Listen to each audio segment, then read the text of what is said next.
It's now very much my pleasure to introduce the Honourable Jan Tinetti, who is the Minister of Internal Affairs, Minister for Women and Associate Minister of Education. She's going to come up and share her thoughts with us around financial wellbeing for women and what action can continue to be happening. So she'll do that for about 10 minutes, and then I'm going to invite Anna to come up, and your questions, which will be coming in droves, will be placed with the Honourable Jan Tinetti. So welcome, Minister.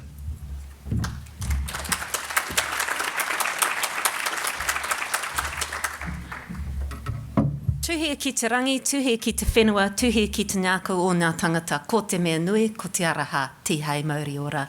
Kia ora koutou, ngā mihi nui kia koutou.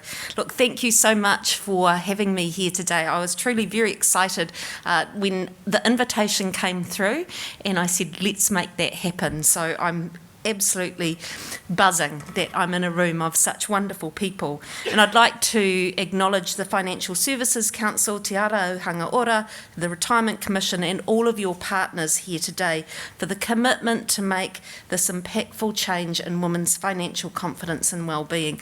This is such important work, and it fits in so nicely with the work that we're leading and the Ministry for Women are leading in making things better for women in this country. As I was looking through what you have been doing and looking at the impact that is currently being had so far, and I can see that there's going to be more to date, I started to reflect on my own journey in financial well-being, and I think it started way back, and this ages me a lot, but it started way back when I was involved in school banking. And I can remember, and this is what ages me, is that my parents gave me 50 cents to save and 50 cents pocket money that I could spend each week, and I was not allowed to touch that savings money. And I always remember that I wanted desperately a Madame Cholet Womble doll. And my mother said, well, you can save for one, but you're not touching your savings to have that doll. And so I had to save the 50 cents that I got for spending each week to get the Madame Cholet doll. And I always also remember I was also the youngest out of, and had 4 older brothers as well and 1 older sister, but they watched this in great pain, me saving this money every single week. And my rather what would I say about him, this particular brother? He can't wait for anything and probably isn't financially secure even now in his 60s.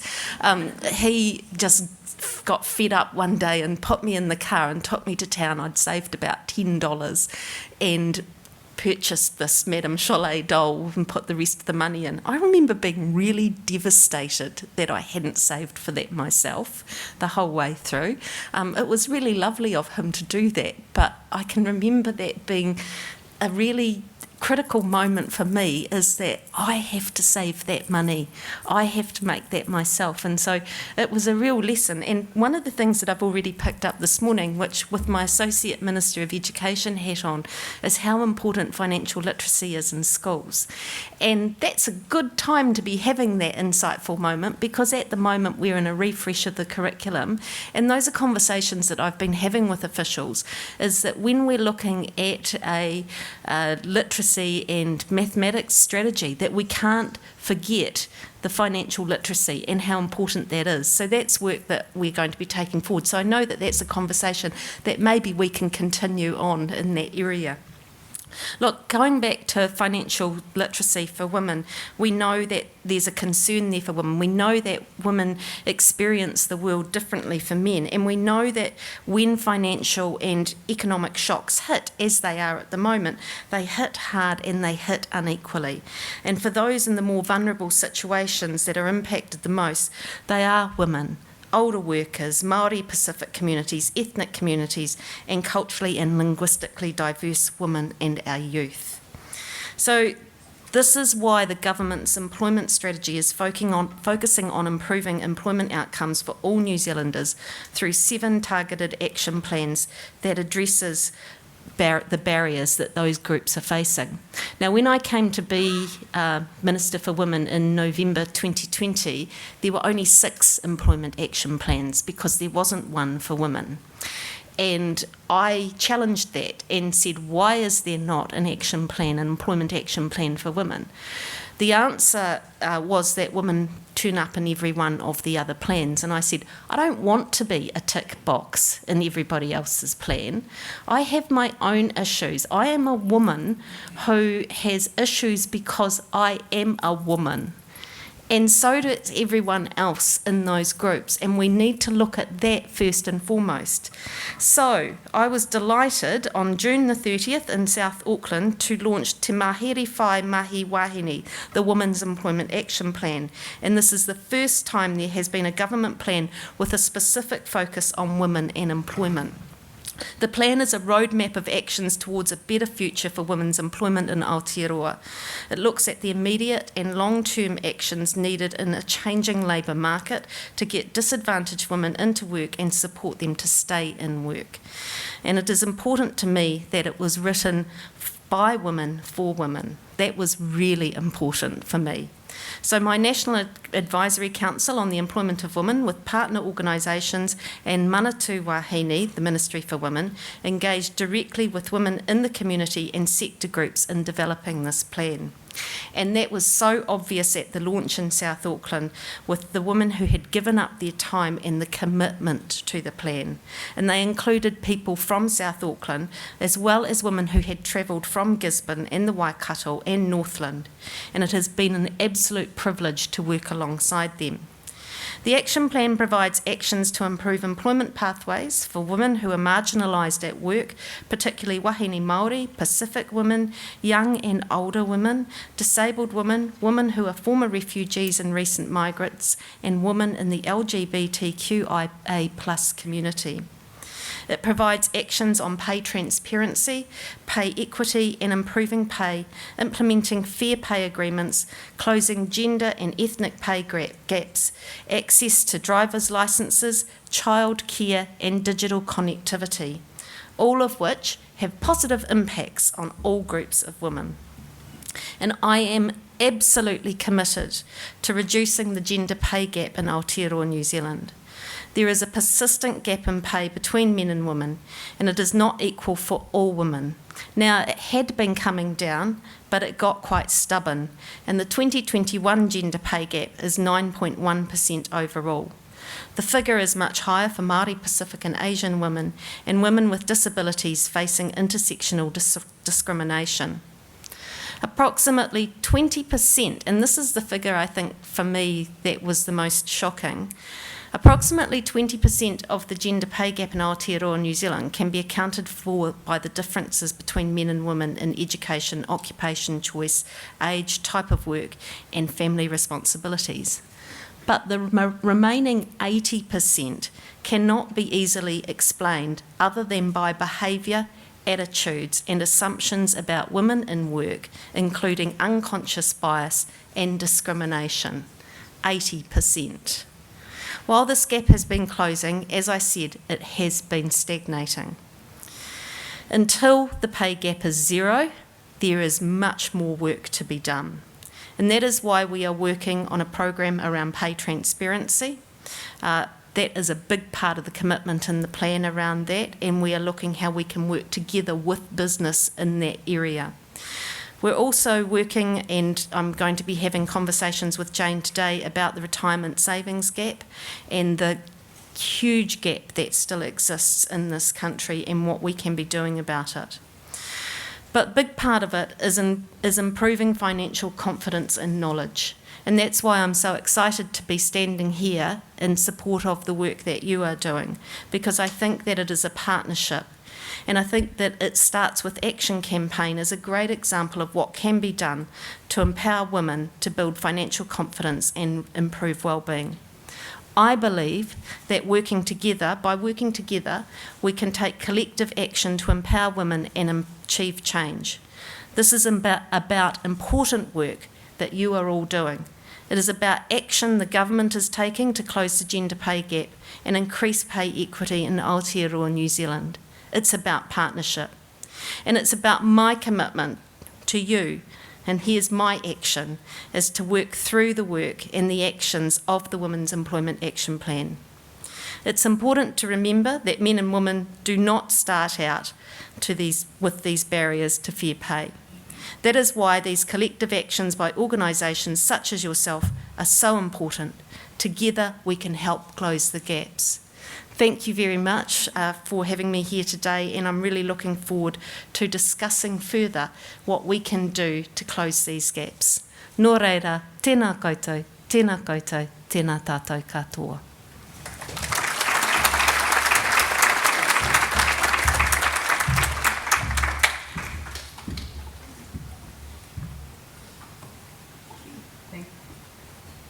Thank you, Minister.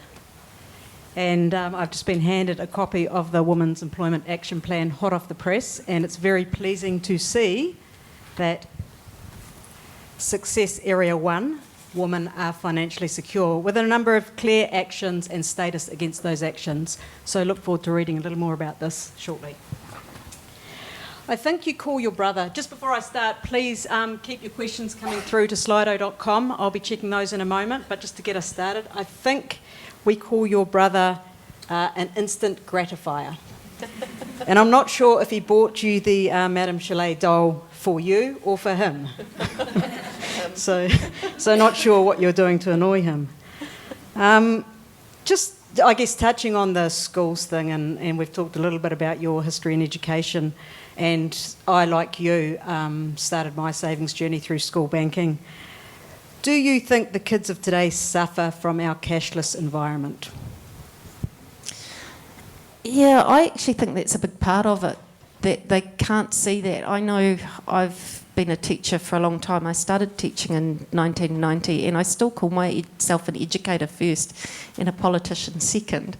And teaching money was all about having the money there in front of the kids. It was actually, to be fair, it was one of the easiest parts that I've ever taught in the curriculum, because kids love money, but they love the feel of it. They love being able to do the shops and those sorts of things. I think that is a big part of it. I also think that the curriculum has become so pressured that it's probably not being dealt with like when I first started teaching, as well as when I first started teaching.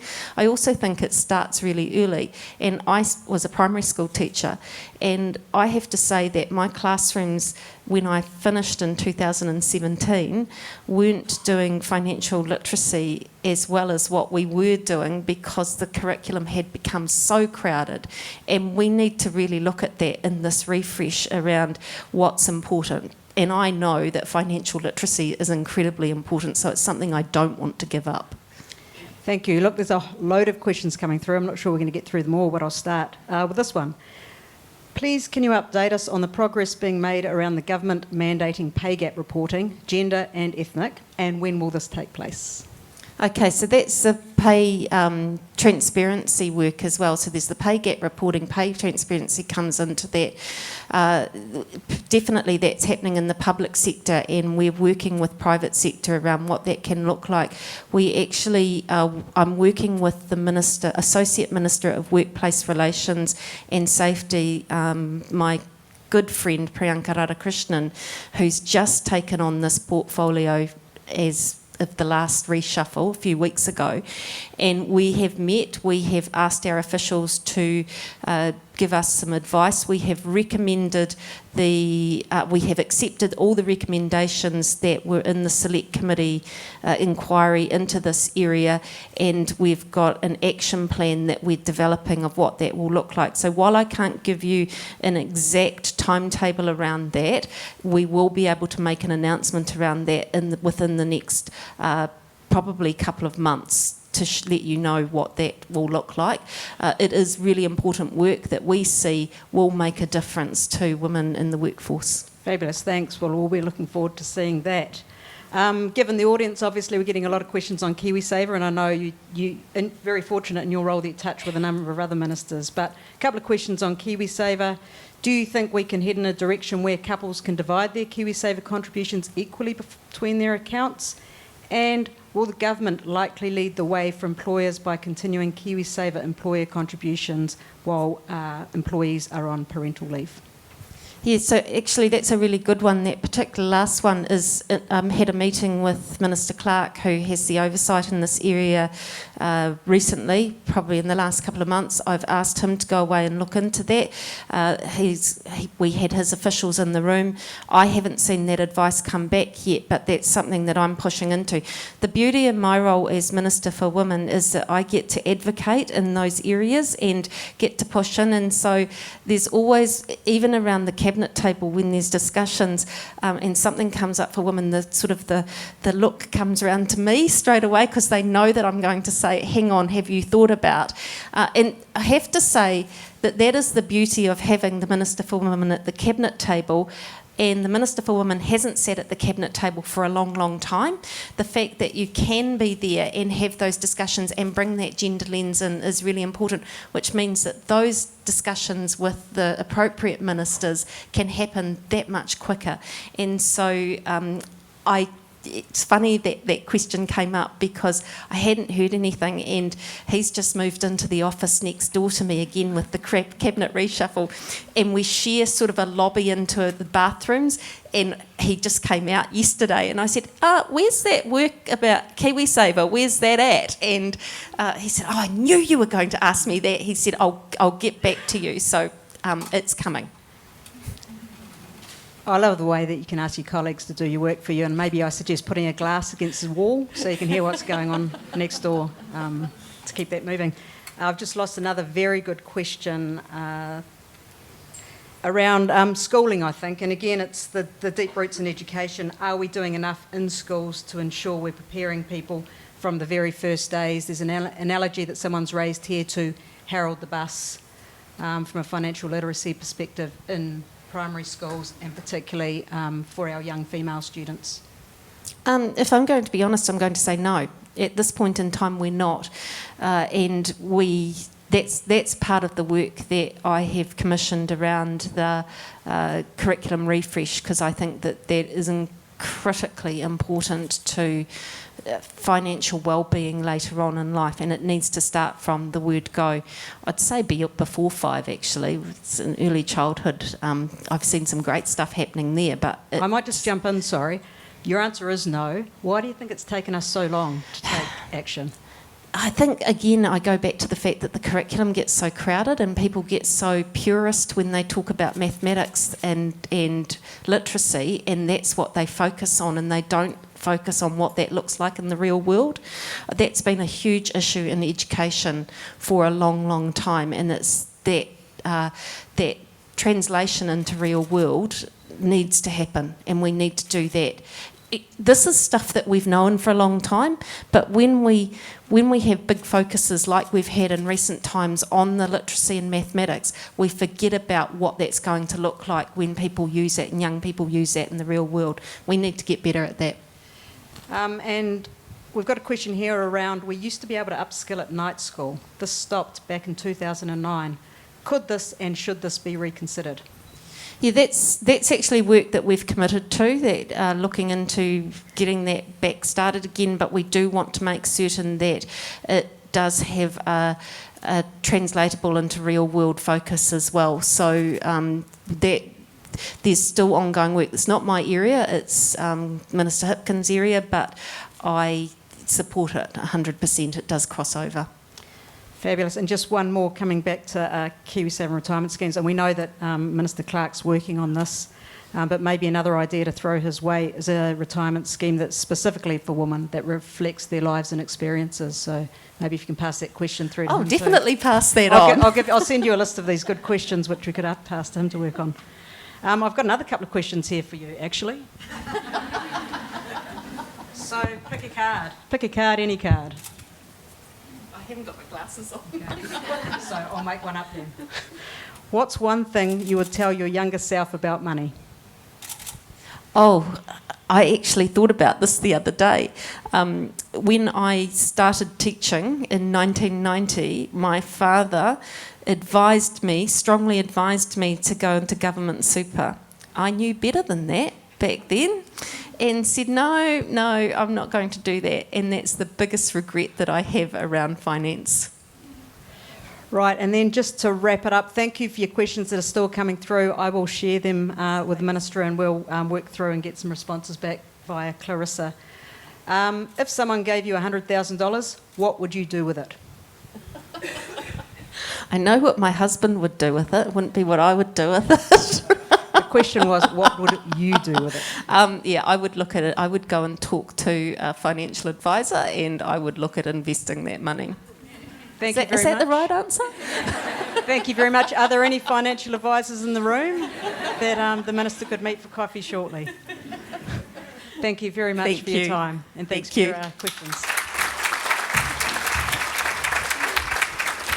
Thank you, Anna, and thank you, Minister Tinetti. Thank you for adding to the buzz in the room. I loved you saying that when you felt there was a buzz in the room. Thank you for advocating for us as a nation and for an industry to talk about this savings gap. And finally, music to my ears about talking about financial literacy in school curriculums. So please join me again thanking Minister Tinetti.